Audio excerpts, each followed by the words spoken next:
Most of your stress is built by your own mind.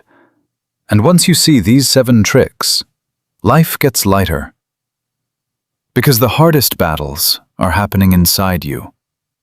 These are 7 psychological facts nobody teaches you early enough. But once you get them, people make more sense, and your choices stop feeling so heavy. First shock. People notice you far less than you think. Psychologists call this the spotlight effect.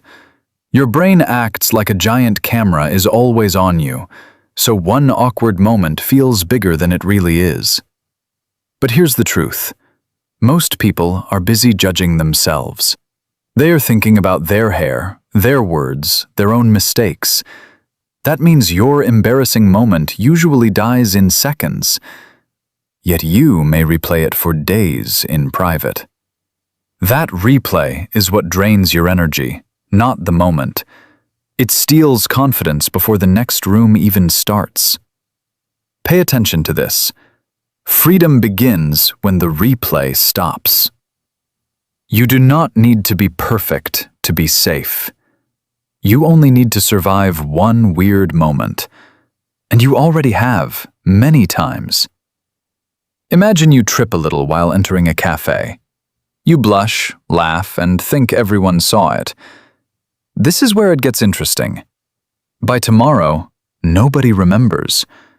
But if you keep the scene alive, your body stays stressed. So ask one question. Will this matter next week? Most of the time, the honest answer is no. Second shock. Uncertainty hurts your brain more than bad news. When you do not know what is happening, your mind fills gaps. It usually fills them with fear, not facts. That is why waiting can feel worse than truth. But here's the truth. A maybe can exhaust you all day.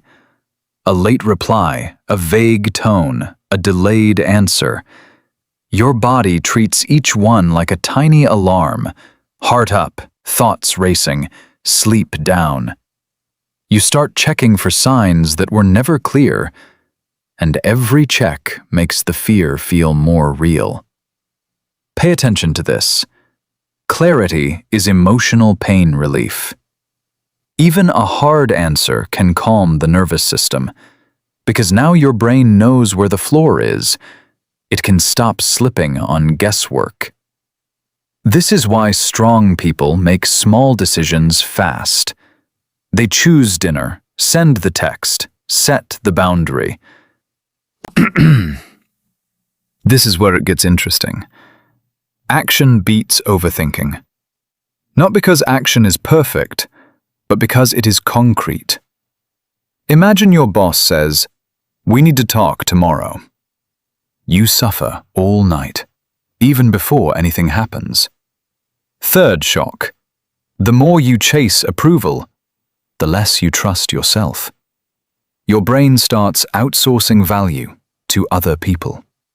So a compliment lifts you high, and silence drops you hard.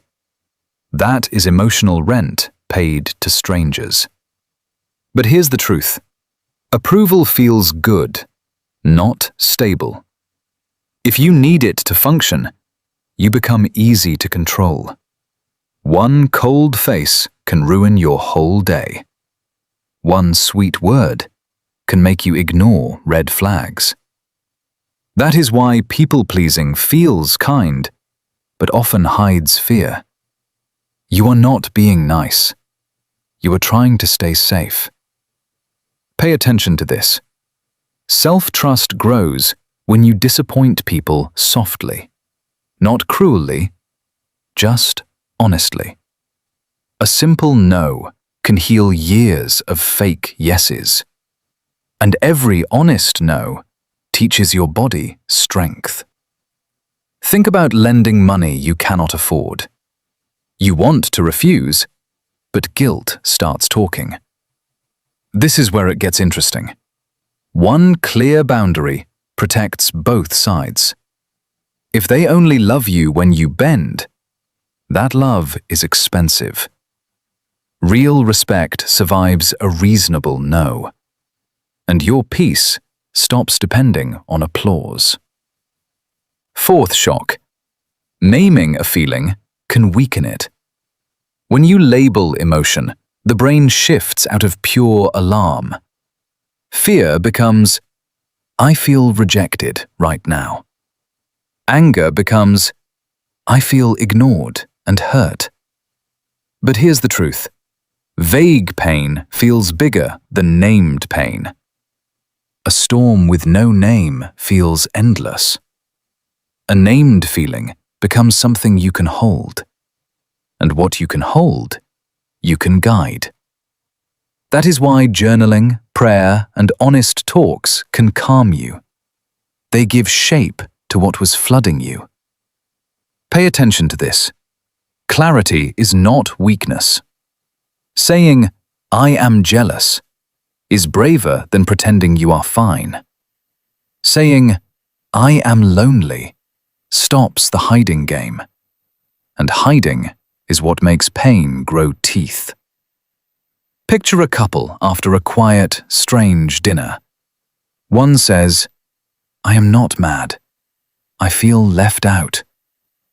This is where it gets interesting. The whole fight changes. Now the problem is visible instead of poisonous. The other person can respond to truth, not guessing, and the room gets softer in seconds. Fifth shock. Most arguments are not about the topic. They are about feeling unseen, disrespected, or unimportant. The dishes are not just dishes. The late reply is not just a late reply. But here's the truth. People fight hardest where they feel smallest. A tiny comment can hit an old wound. Then the present moment mixes with past pain, and suddenly the reaction looks bigger than the event. This is why logic often fails in hot moments. A person who feels dismissed cannot hear your perfect explanation. Pay attention to this. Feeling heard comes before being corrected. First, calm the threat. Then, solve the issue. That means slower tone, softer face, fewer sharp words. Not surrender, just smart timing. Imagine saying, "You never listen," after a long day. The other person hears attack and prepares defense. This is where it gets interesting. One sentence can flip the whole scene. Try, "I know you were tired, but I need your attention." Now the need is clear without a knife attached, and connection has a chance to return. Sixth shock. People often mirror the emotional energy you bring. Nervous energy spreads. Calm energy spreads too. Your tone enters the room before your words do, and other people respond to that signal fast. But here's the truth. Emotions are contagious even when silent. A tense jaw can make a date feel tense. A relaxed smile can lower a friend's guard. Bodies read bodies before minds explain anything. That is why your inner state changes social outcomes. Not always, but more than you think. Pay attention to this. Regulation is social power. A slow breath can save a conversation. A pause can stop a bad reply from becoming a bad night.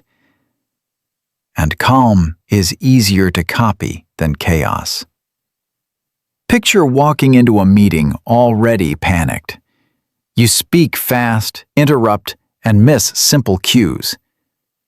This is where it gets interesting. The room tightens with you. Now, picture entering slower, grounded, and clear. People trust the second version more, even if both versions say the same words. Seventh shock. What you repeat becomes who you believe you are.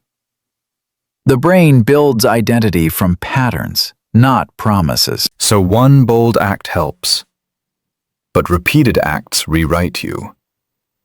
That is how confidence is trained, not found. But here's the truth. Identity changes quietly before it feels real. You rarely notice it on day one. You notice it after 20 small choices. After the walk, the boundary, the hard call, the better habit. This works both ways. And that is the warning. Repeat avoidance and your world gets smaller. Pay attention to this. Repeated courage makes fear lose authority. Not disappear, just lose control. Each time you keep a promise to yourself, trust returns.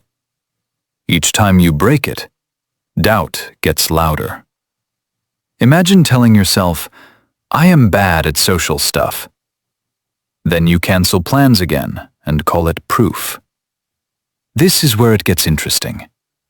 Behavior becomes evidence. Show up 5 times, and your story starts changing.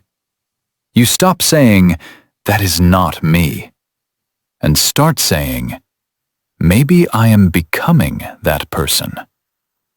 So life gets easier when you stop fighting ghosts inside your head. Notice less, name more, choose clearly, repeat what helps. Your mind can be a trap, but it can also be a tool. If this hit home, save it for the day you start overthinking. And if you want more videos like this, stay close.